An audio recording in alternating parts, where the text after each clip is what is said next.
Facebook page থেকে handmade product বিক্রি করে কিভাবে সফল হবেন, নতুনদের জন্য সম্পূর্ণ গাইড। আসসালামু আলাইকুম রহমতুল্লাহি ওবারাকাতুহু। আশা করি সবাই ভালো আছেন। আজকের ভিডিওটি বিশেষভাবে তাদের জন্য যারা হ্যান্ডমেড প্রোডাক্ট নিয়ে কাজ করেন অথবা কাজ শুরু করার কথা ভাবছেন। অনেকেই খুব সুন্দর সুন্দর প্রোডাক্ট তৈরি করেন, কিন্তু মাসের পর মাস কেটে গেলেও অর্ডার আসে না।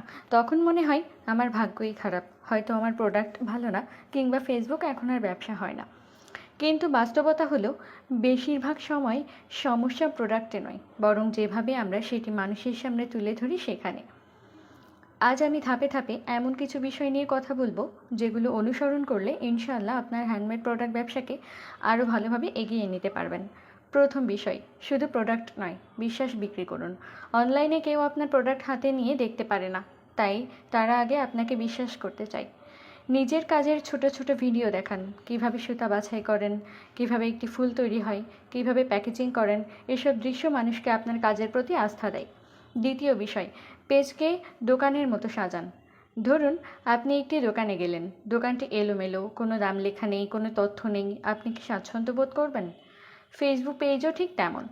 একটি সুন্দর লোগো, পরিষ্কার কভার ছবি, সহজ ভাষায় পরিচিতি, যোগাযোগের নম্বর, ডেলিভারি তথ্য এসব গুছিয়ে রাখুন।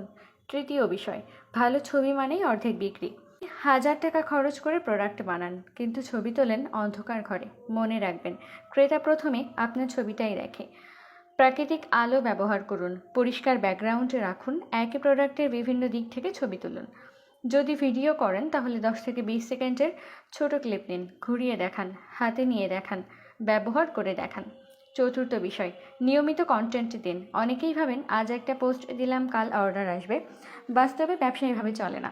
ধরুন আপনি একটি দোকান খুললেন, কিন্তু সপ্তাহে একদিন দোকান খুললেন আর 6 দিন বন্ধ রাখলেন, তাহলে কি ক্রেতা আসবে?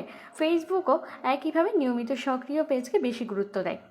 সপ্তাহে অন্তত 4 থেকে 5টি পোস্ট বা রিলস দেওয়ার চেষ্টা করুন। পঞ্চম বিষয়, ভিডিও এখন সবচেয়ে শক্তিশালী মাধ্যম। বর্তমানে মানুষ ছবি কম, ভিডিও বেশি দেখে। আপনার মুখ দেখাতে না চাইলে কোনো সমস্যা নেই, শুধু আপনার হাত, প্রোডাক্ট, কাজ করার দৃশ্য এবং নিজের কণ্ঠ ব্যবহার করুন। এভাবেও হাজার হাজার মানুষ সফল হচ্ছে। ষষ্ঠ বিষয়, দাম নির্ধারণের সময় ভুল করবেন না।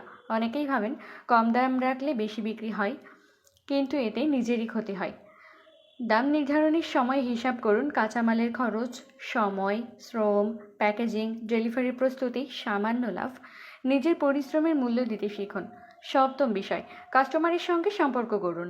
একজন সন্তুষ্ট ক্রেতা অনেক সময় 5 জন নতুন ক্রেতা নিয়ে আসে, তাই ভদ্রভাবে কথা বলুন, দ্রুত উত্তর দিন, সময় মতো ডেলিভারি করুন। অর্ডার পৌঁছানোর পর একটি ছোট্ট মেসেজ দিয়ে জানতে পারেন প্রোডাক্টটি ঠিক পেয়েছেন তো। এতে সম্পর্ক আরও ভালো হয়। অষ্টম বিষয়, ধৈর্যই সফলতার চাবিকাঠি। অনেকেই 1 মাস কাজ করে বলেন কিছুই হলো না, কিন্তু বড় বড় ব্যবসাও একদিনে বড় হয়নি। ধারাবাহিকতা, শেখার ইচ্ছা এবং ধৈর্য, এই 3টি জিনিস থাকলে অনেক দূর যাওয়া সম্ভব। প্রতিদিন একটু একটু করে উন্নতি করুন। আজ যদি আপনার ভিডিও 100 জন দেখে, আগামী মাসে সেটা 1000 জনও হতে পারে। শেষ কথা, আপনার হাতে যদি একটি দক্ষতা থাকে তাহলে সেটিকে ছোট করে দেখবেন না। হ্যান্ডমেড প্রোডাক্ট শুধু একটি শখ নয়, এটি একটি সম্মানজনক ব্যবসা হতে পারে। ছোট থেকে শুরু করুন, নিয়মিত কাজ করুন, মানুষের আস্থা অর্জন করুন এবং প্রতিটি অর্ডারকে নিজের পরিচয় হিসেবে দেখুন। ইনশাআল্লাহ একদিন আপনারও একটি পরিচিত ব্র্যান্ড তৈরি হবে। ভিডিওটি যদি আপনার ভালো লেগে থাকে তাহলে অবশ্যই লাইক ও ফলো করুন, আর কমেন্ট করে জানাবেন পরবর্তীতে কোন বিষয় নিয়ে বিস্তারিত আলোচনা চান। ইনশাআল্লাহ আপনাদের জন্য আরও নতুন নতুন ভিডিও নিয়ে হাজির হব। আল্লাহ হাফেজ।